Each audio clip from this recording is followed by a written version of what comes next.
ఇప్పుడు మనం బ్రేకింగ్ చూస్తున్నాం. గుజరాత్ లోని అహ్మదాబాద్ లో విమాన ప్రమాదం. మేఘానిలో కూలిన ఎయిర్ ఇండియా విమానం. సివిల్ ఆసుపత్రి సమీపంలో జనావాసాలపై కూలిన విమానం. టేకాఫ్ అయిన వెంటనే కూలిన విమానం. విమానంలో 242 మంది ప్రయాణికులు.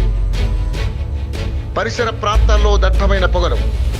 అహ్మదాబాద్ నుంచి లండన్ వెళుతున్న విమానం. చెట్టును ఢీకొట్టి జనావాసాలపై కూలిన విమానం. ఘటనా స్థలానికి చేరుకున్న అంబులెన్సులు, ఫైర్ ఇంజన్లు. కొనసాగుతున్న సహాయక చర్యలు.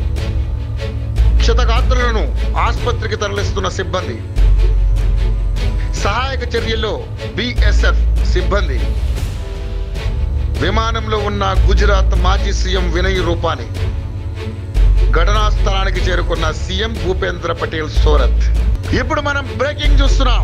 గుజరాత్ లోని అహ్మదాబాద్ లో విమాన ప్రమాదం. మేఘానిలో కూలిన ఎయిర్ ఇండియా విమానం. సివిల్ ఆసుపత్రి సమీపంలో జనావాసాలపై కూలిన విమానం. టేకాఫ్ అయిన వెంటనే కూలిన విమానం. విమానంలో 242 మంది ప్రయాణికులు. పరిసర ప్రాంతాల్లో దట్టమైన పొగలు. అహ్మదాబాద్ నుంచి లండన్ వెళుతున్న విమానం. చెట్టును ఢీకొట్టి జనావాసాలపై కూలిన విమానం. ఘటనా స్థలానికి చేరుకున్న అంబులెన్సులు, ఫైర్ ఇంజన్లు. కొనసాగుతున్న సహాయక చర్యలు.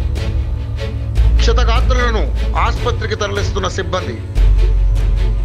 సహాయక చర్యల్లో BSF సిబ్బంది.